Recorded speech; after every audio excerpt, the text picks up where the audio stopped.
Good morning everyone! Happy Thursday at medyo makulimlim ang ating panahon. So ayan, start na tayo. Nakapag-ipon na ako ng mga pots natin. For today's video, I'll gonna flex yung mga syngoniums natin na hindi ko masyado napapansin. And yung iba, dahil nga napabayaan na, nandun na sa dulo, nagsipaghabaan na sila. Basta mayroon ako papakita niya maganda. But before that, how's your Thursday morning everyone? Kamusta sa inyong lugar? I hope na okay lang kayo. Ano ba mga bagong ganap ngayon? Ano ang trending ngayon? Ang dami mga ganap sa Facebook and minsan kasi ano nga ko scroll. Tapos nagtatagal ako sa mga live selling ng mga halaman. Doon ako nakakaubos talaga ng oras sa kapapanood ng mga live selling, ng mga nagla-live sell. Kasi minsan doon ako nakakahanap ng ginto. Yan. Sa kapanood ko ng mga nagla-live selling, kahit wala akong intention mag-mine, ay nako, once na tumambay ako sa isang live selling, sabihin something is interesting, it's either mura sila magbenta, kakaiba yung halaman nila, or nakakatuwa silang panoorin, mga ganun. So talagang ano, like today, dalawang live selling na pinanood ko. So doon sa dalawang live selling na yun, naka-mine ako.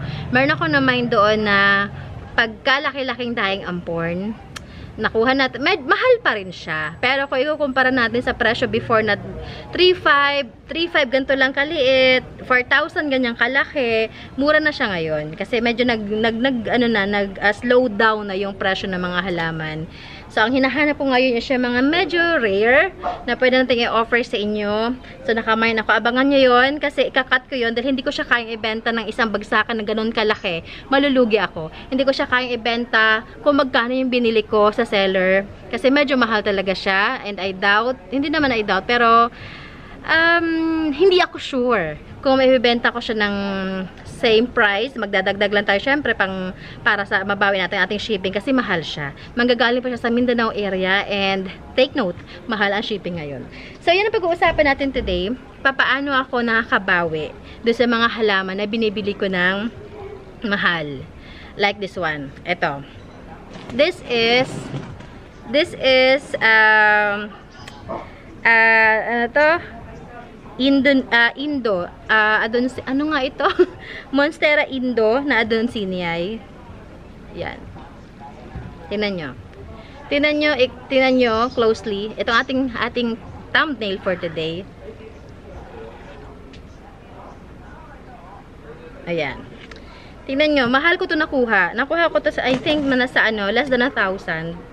Mahal yun sa akin. Kasi ang kadalasan ang pinakamahal na mine ko, pinakamataas na mine ko, na for hindi collection na, yung para sa i-resell natin is, mahal na para sa akin ng 500 pesos. Ito, nakuha ko yata to ng 950, 980. Basta mga konti na lang libo na. So now, paano ko mababawi ang puhunan ko dito? Yun pala ang ating pag-uusapan ngayon. Tingnan yung kanyang tingnan yung kanyang old leaf, the details. Saan nakita nyo? Ganda, no? Ganda. Yan. Tingnan nyo. Yan. So, dumating to sa akin 2 weeks ago. Hindi ko siya ibebenta ng ganito. Dahil hindi ko siya mababawi. So, paano ko siya gagawin? This is, na makaka-relate sa akin yung mga resellers. Yung mga small gardeners like me. Yan, paano natin gagawin? So, ang gagawin ko dito, ikakat ko siya. Pero hindi pa ngayon. Hintayin kong humaba pa yung mga ugat niya. Ikakat ko siya into 2. And ibebenta ko ng, itong top cut, pwede ko ibenta ng 350. Kasi yan, malaki na yung dahon niya. Yung mid cut, pwede ko ibenta ng 200 pesos. So, abangan nyo yun. Ikakat natin siya. Ang ganda nito, Ito isang dahon niya, Ang ganda ng variegations. Yan. Ganda, no? Yan. So, ganun ang ginagawa ko. Kagaya rin ng pag-propagate ko or pag-top cut ko sa nanay nito. Itong ating Epi Flame. Binili ko yung mother ng Epi Flame na sa 850, 950, or 11 yata yun. 11 kasi pa yun binili ko siya 7 months ago or 8 months ago. So, mahal pa yun ng panahon na yun. So, ganun ang ginawa ko. Hindi ko siya kasi mabibenta ng yung buong ganun. So, ang ginawa ko, pinropagate ko. Tinap cut ko siya. Nung pagka-top cut ko, yung mga ilang generation na nangyari, yan na, lumaki na yung mga dahon niya. So, marami na yung babies na ibinigay sa akin. Doon ako nakakabawi. So, si mother na,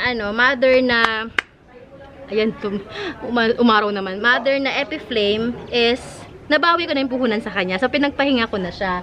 Hindi ko na siya harvestan. Nahiyaan ko na lumaki yung dalawang babies, going 3 niya doon. And saka na natin ulit siya balikan kapag medyo naka-recover na siya. So, ganun ang ginagawa ko, ha. Ito din. 2021,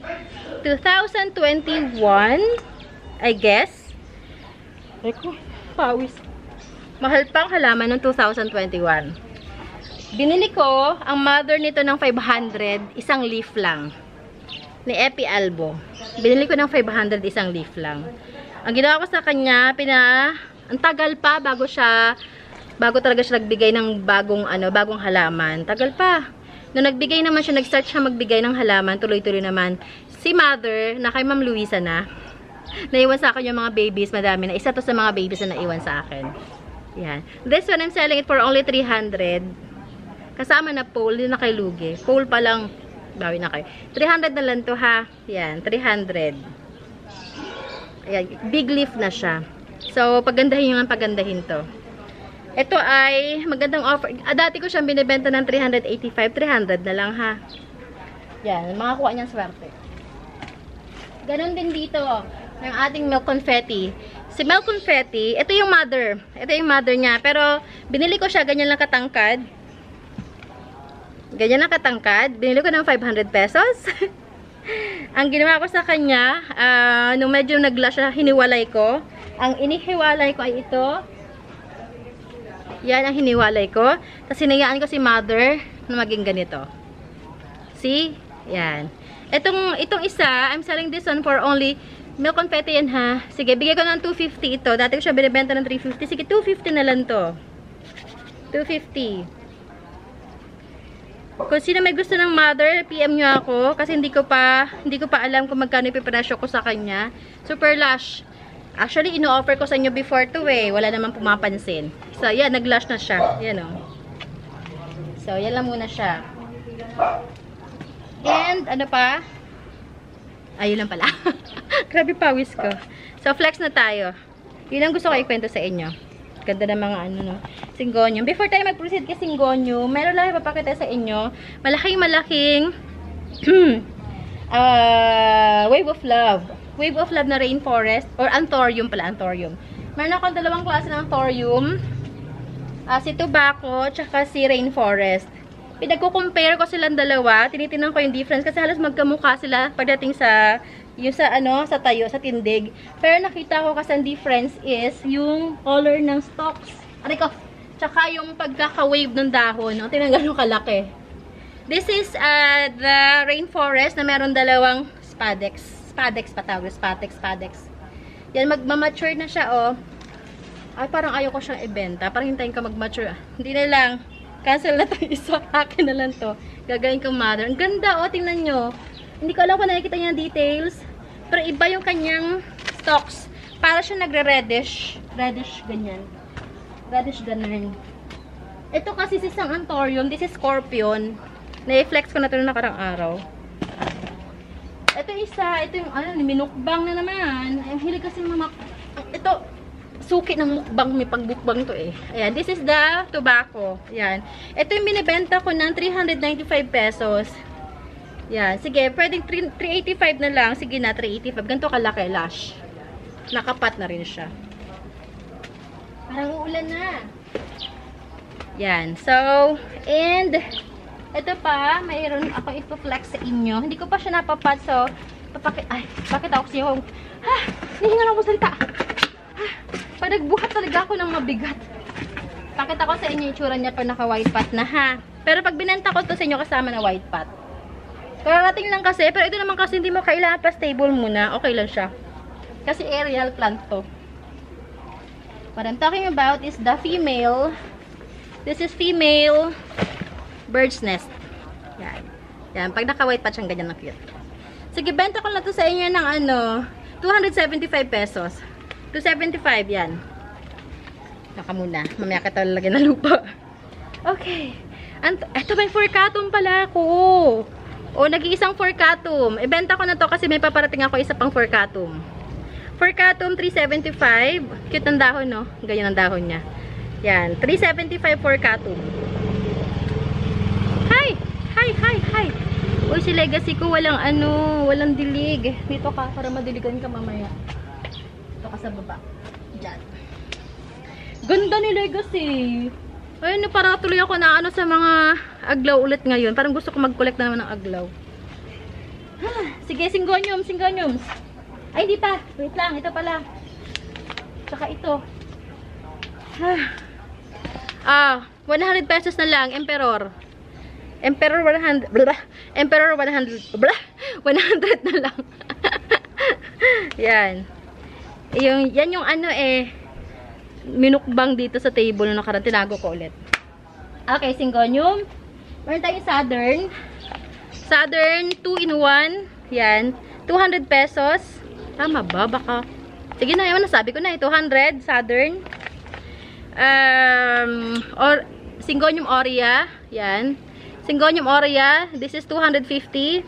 Yan ang kanyang variegation. 250. Meron tayong pink spot na mother. Yan. Ipatrail nyo na lang. Pink spot. Iba, ganito ha. Baka malito kayo. Pink spot. Ang kanyang base. Has magkamukha kasi sila ni Milk Confetti. Si Pink Spot, ang base, ang ng base niya, base ng dahon niya, or yung face ng dahon niya is pink talaga siya. Si Milk Confetti, white. Milky white ang kanyang base ng dahon. Yung pinakang face ng dahon niya.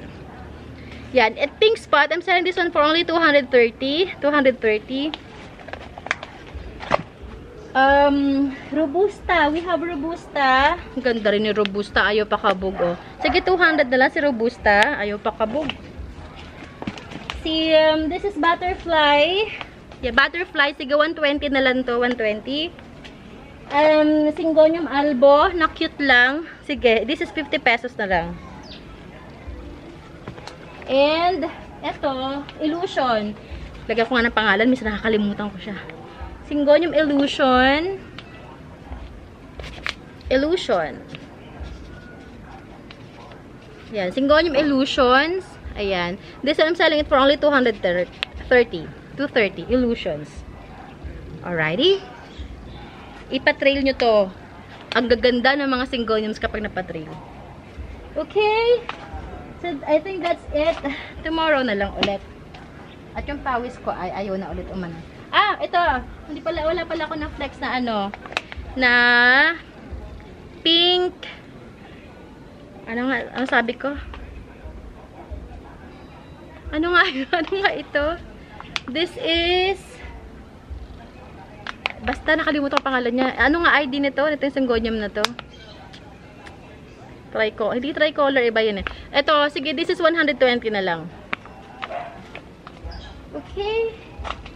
Okay, so yeah, that's it. Yun ang ating plans for today. Message nyo ako kung meron kayong mga nagustuhan sa panag-reflex natin, or if meron kayong gustong idagdag pa na information doon sa ating pinag-usapan kanina. Siyempre, the more information that we get, it's better. Okay? The better. Okay? Alright. So, yeah. Ang ganda talaga nyo. Oh. Pakita ko sa inyo ha. Yung sinasabi, hindi ako makamove kasi nakita ko siya kaya na ganyan. This is the new leaf. Tignan nyo. May shades of, parang red siya. Ingay yung aso eh. May reddish shade siyang ganyan, oh. Yan yung new leaf niya. So, yun lang. Sa mga, expert ng Anthurium, sige, PM nyo ako. Para makakuha tayo mga information pa. Kasi wala akong masyadong alam pa sa Anthurium. Hindi pa. Ngayon pala ako nagkaka-interest sa Anthurium and mga ferns. May mga ferns tayong darating madami. So, yeah. Message nyo ako. See you again tomorrow, same time. Basta okay ang lahat. And yeah, ingat-ingat sa kung saan man kayo naroon. God bless everyone. Ay, nauutal na ako. God bless everyone. Ingat-ingat. Bye.